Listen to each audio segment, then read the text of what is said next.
जालौन पहुंचे पूर्व डीजीपी सुलखान सिंह। पूर्व डीजीपी सुलखान सिंह ने मुख्तार अंसारी की मौत को लेकर खड़े किए सवाल। बांदा जेल में मुख्तार अंसारी की हुई मौत पर पूर्व डीजीपी ने सरकार से सीबीआई जांच की मांग। मुख्तार के परिजनों द्वारा स्लो पॉइजन दिए जाने के आरोपों पर बोले पूर्व डीजीपी, यूपी की जेलों में कुछ भी हो सकता है। यूपी में हो रहे एनकाउंटरों पर दी प्रतिक्रिया। जालौन के कोच नगर में निजी कार्यक्रम में शिरकत करने पहुंचे थे पूर्व डीजीपी सुलखान सिंह। इसके क्या कारण? भगवान इसलिए चपाती की ज्यादातर मांगे जो है गैर राजनीतिक रही है, और गैर राजनीतिक संगठन जो है प्रभाव नहीं डाल पाते हैं इतना, क्योंकि जो पार्टियां पार्लियामेंट में बहुमत में आती हैं वो बहुत बड़ी पार्टियां होती हैं, बहुत सशक्त पार्टियां होती हैं। तो उनको एक 403 विधानसभा का उत्तर प्रदेश है, उसमें से 19 विधानसभा उनके लिए तो बस ऐसे दिखाई। जब बीमारी की बात थी अस्पताल में रहता, उसको ठीक इलाज दिया रहता, नॉर्मल हौलाती कैदी ले गए जैसे वहाँ लिखवा दिया तो ठीक है, वापसी भेज दिया। ऐसे डॉक्टर ने लिख दिया सब ठीक है, जब वो मर गया डॉक्टर को भी जवाब देना होगा इसमें। तो अब ये कौन करेगा इसको? स्टेट पुलिस तो कर नहीं सकती बात को। इसलिए जो है सरकार का स्टैंड क्योंकि बड़ा क्लियर है इस मामले में, तो सरकार को करना चाहिए, ये सरकार की इमेज ठीक रहे।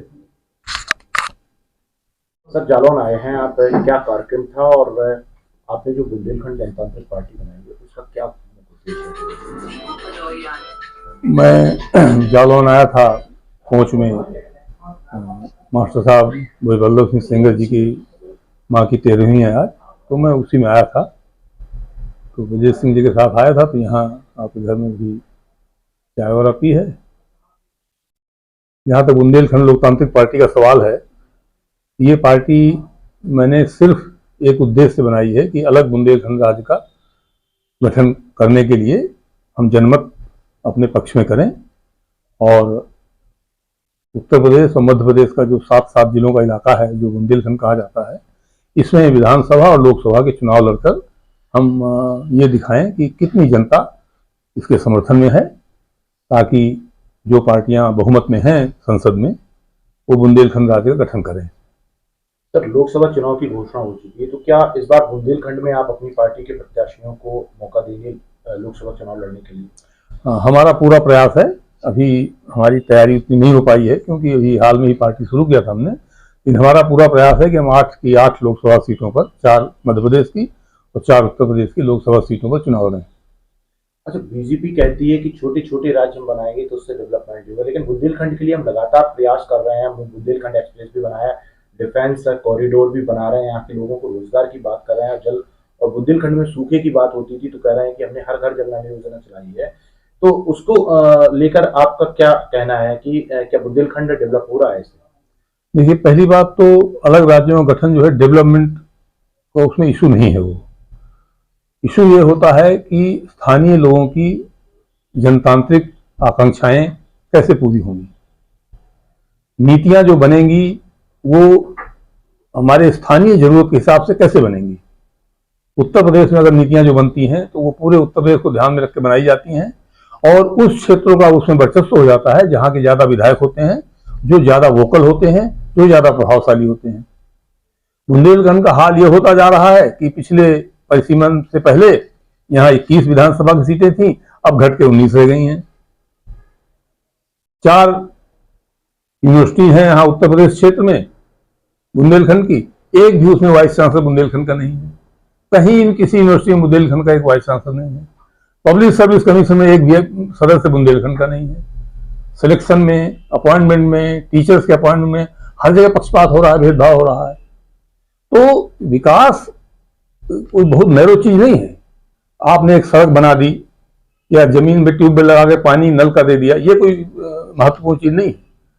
घर में नल लग जाने से या सड़क बन जाने से कोई रोजगार नहीं मिल गया किसी को। और जब तक आय नहीं बढ़ेगी बुंदेलखंड के क्षेत्रों की, संपन्नता नहीं आएगी, तब तक ना शिक्षा बढ़ेगी यहाँ पर और ना यहाँ के लोगों का पलायन रुकेगा।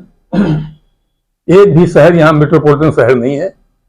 झांसी जो अंग्रेजों के टाइम में बहुत बड़ा शहर था, वो आज लगभग उसी पोजीशन में पड़ा हुआ है। सबसे बड़ा शहर झांसी है बुंदेलखंड का, यही मेट्रोपॉलिटन नहीं है, और मेट्रोपॉलिटन बनने में 20 साल लग जाएंगे अभी इसको, और इस हालत से तो बनेगा नहीं कभी भी जैसे हो रहा है। लेकिन एयरपोर्ट बना रहे हैं, मेट्रो भी हम लेके आ रहे हैं, ये सब कुछ, इससे कुछ लाभ नहीं है, इससे कुछ लाभ नहीं होना है। जब तक मैं दो बड़ी साफ बात करता हूँ, कृषि का उत्पादन बढ़ेगा, सिंचाई की व्यवस्था हो, पानी रोका जाए, पानी यहाँ पर पर्याप्त हो और उद्योग धंधे लगे, दो के अलावा कोई और रास्ता नहीं है कि यहाँ का कोई कल्याण हो। इस तरह के प्रोजेक्ट होने से ठेकेदारों को फायदा होता है, जनता को कोई फायदा नहीं होता है। मैं बार बार उदाहरण देता हूँ बुंदेलखंड एक्सप्रेसवे का।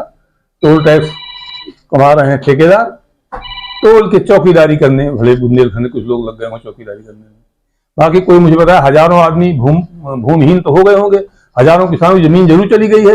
ये क्या रोजगार बढ़ा यहाँ पर, क्या उद्योग धंधे बढ़े उससे? कुछ नहीं हुआ। टोल भी घाटे में जा रहा है। ये अलग बात है कि वो भी बाहर का आदमी है, टोल का ठेकेदार भी। तो नीतियां बिगड़ जाती हैं। किसी का मैं दोष नहीं दे रहा हूं, ये संभव ही नहीं है। जैसे अंग्रेज भी तो यही कहते थे साहब हम बड़ा विकास कर रहे हैं, कर भी रहे थे। सवाल ये नहीं होता है, जब आप उसको जरूरत को नहीं समझते हैं तो वो नीतियां वैसे नहीं बनती हैं। फॉर एग्जाम्पल, उदाहरण के तौर पे आप देखें, बहराइच, गोंडा, बलरामपुर, गोरखपुर, इस क्षेत्र में ट्यूबवेल का पानी निकाला जाना चाहिए ताकि भूजल नीचे जाए और वहां पे जो नमी के कारण जैपनीज इंसेफेलाइटिस और मस्तिष्क का बुखार पैदा होता है वो बंद हो जाए। लेकिन वहीं पे बुंदेलखंड में ट्यूबवेल की निकासी पर रोक लगनी चाहिए। यहाँ पे बरसात के पानी को रोका जाना चाहिए ताकि यहाँ का वाटर टेबल बढ़े। बहराइच का वाटर टेबल घटे, बुंदेलखंड का वाटर टेबल बढ़े। हो उल्टा रहा है, एक जैसी नीतियां बना देते हैं सब जगह। तो डिटेल में बात की जाए जैसे घर जल योजना की, इसकी तो बहुत बातें निकलेंगी, उससे कोई एडवांटेज थोड़ी हो रहा है हमको, सुविधा थोड़ी हो जाएगी अगर पानी आता रहा तो। आप याद रखिए बुंदेलखंड में 70s में भी टंकियां बनी थी, बांदा में खास और पाठा पेयजल योजना में तमाम टंकियां बनी थी, वैसे खड़ी हैं, वो कोई काम नहीं किया। फिर मैं मानता हूं कुछ काम करेंगे ये, लेकिन इससे हमारा रोजगार तो नहीं बढ़ा, हमारी आय तो नहीं बढ़ी इससे।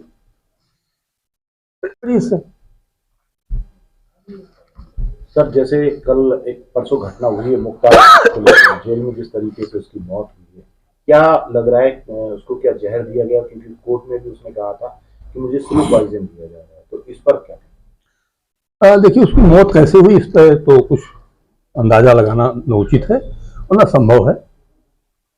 लेकिन चूंकि वो राज्य की अध्यक्षा में था और उसमें न्यायालय में ये आरोप लगाया था कि उसे धीमा जहर दिया जा रहा है, उसकी हत्या की जा सकती है, और पहले भी अखबारों में उसका बयान आया था, तो एकदम अपनी स्टैंड क्लियर करने के लिए, कोई संदेह न रह जाए, ये जरूरी है कि इसमें राज्य सरकार सीबीआई जांच के लिए रिक्वेस्ट भेजे और जल्दी से जल्दी फिर सीबीआई जांच कराई जाए, जिससे कि बात साफ होगी, निकल सामने आ सके। आप आईजी जेल भी रहे हैं इस दौर में, तो क्या जेलों में ऐसा हो सकता है जिस तरीके से उसने बात कही है? तो क्या जेलों में भी इस तरीके का काम हो सकता है? जेल नहीं, देखिए होने को तो कुछ भी हो सकता है। पुलिस वाले फर्जी मुठभेड़ कर सकते हैं।